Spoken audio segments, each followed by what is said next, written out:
Hey everyone, and welcome to Top Think. Today, we're going to learn about the sleeper effect. Now, let's begin. Number 1. The media tidal wave. Think back to the last commercial you watched. It might have even been a few seconds ago when you clicked on this video. Can you remember what that commercial was about? Was it showing off the latest car, a preview for an upcoming movie, or an ad for some cutting-edge medication? You encounter an overwhelming amount of these advertisements on a daily basis. On average, you waste a full hour of every day watching ads. Now, of course, you don't remember most of them. You remember the show you were watching or the game you were playing.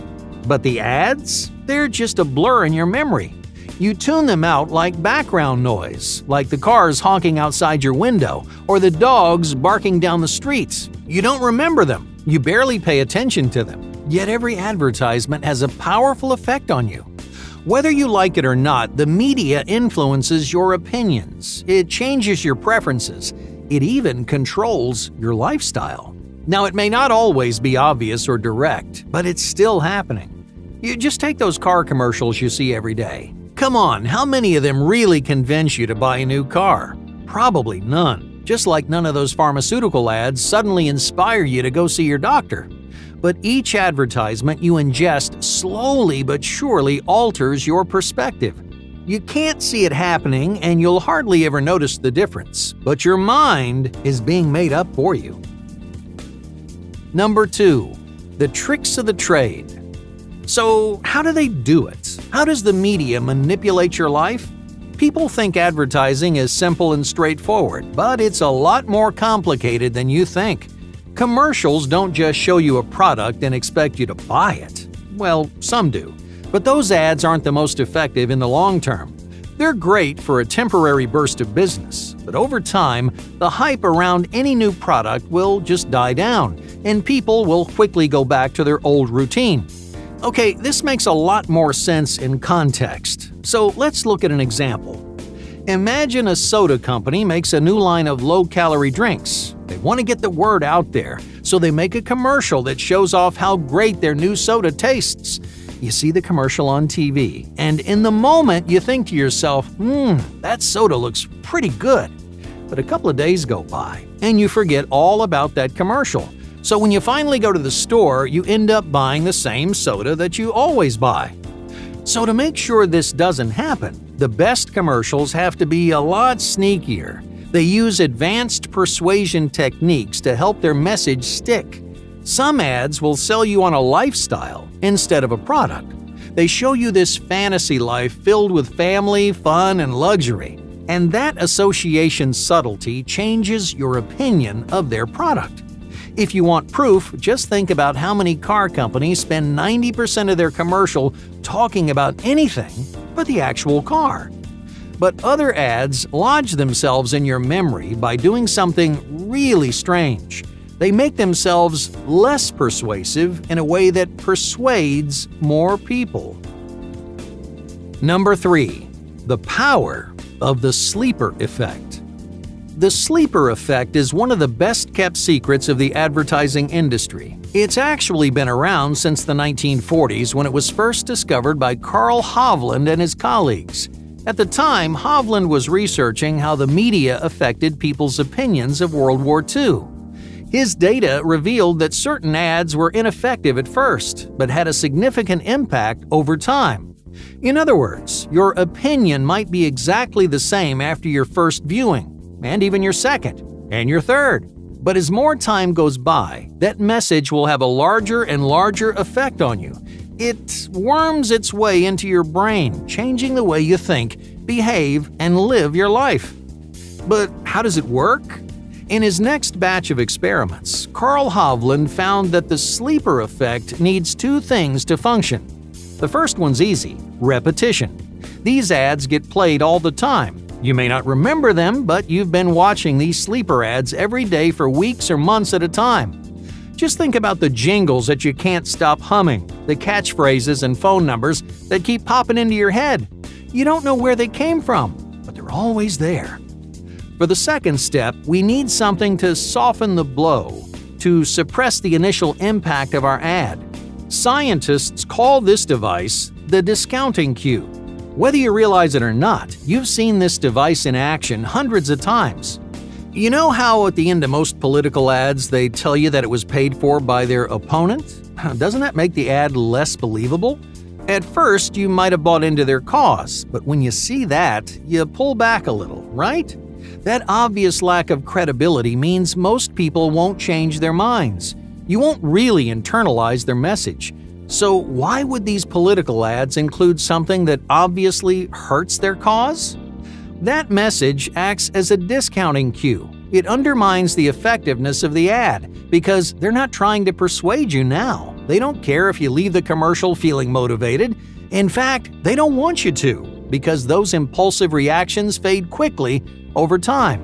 That's why they add a discounting cue to neutralize their own commercial. But what stops that discounting cue from ruining their whole ad?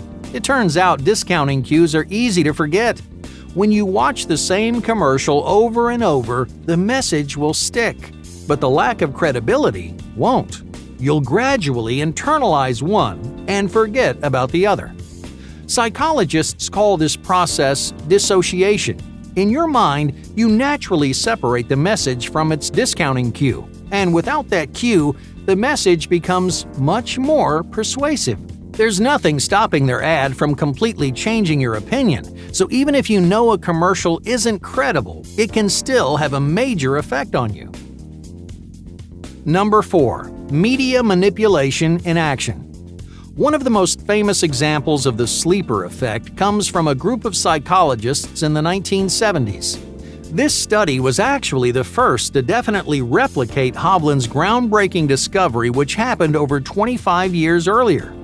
Until 1978, researchers couldn't figure out how to replicate his findings.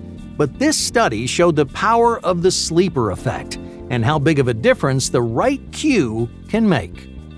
The study itself was pretty simple. A sample of college students had to read a controversial news article. The article was created to influence their opinion, like any normal advertisement. But at the end of every article, there was a note. The note explained to the reader that the article was filled with inaccurate data. After reading something like that, what would you think? Would you still put any faith in that news article? You probably would, just not on purpose. And that's exactly what happened to this sample of college students. They knew perfectly well that the article wasn't credible, yet their opinions still changed. The end note scared them off at first, but over time, they gravitated toward the article's controversial message. The discovery of this bizarre social phenomenon changed the way that the media approached advertising, because now they don't have to rely on conscious persuasion. Normally, when you see something convincing, you can feel yourself changing your mind. You know you just watched a powerful advertisement or heard a charismatic speaker. But the sleeper effect unlocks a deeper level of control. Now, the media can unconsciously stimulate long-term change. They can manipulate your opinion without you realizing what's happening. Number 5. Repurposing the sleeper effect. It's been decades since Hovland first discovered the sleeper effect. Since then, the influence of the media has grown exponentially. In the 21st century, experts have used Hovland's theory to develop new ways to delay and strengthen their messages. Delayed fear is a great example and has become more popular in recent years. If an advertisement wants to present something as dangerous or scary, what kind of commercial should they make? You'd think they'd want something terrifying, something that really sticks with their audience. But those ads rarely have a lasting effect on their viewers. Instead, the media undermines its own message with humor, bad quality, or some other discounting cues.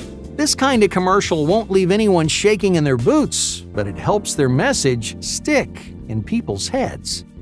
So the next time you go to the store to buy some chips or a soda, think about why you're choosing that specific product.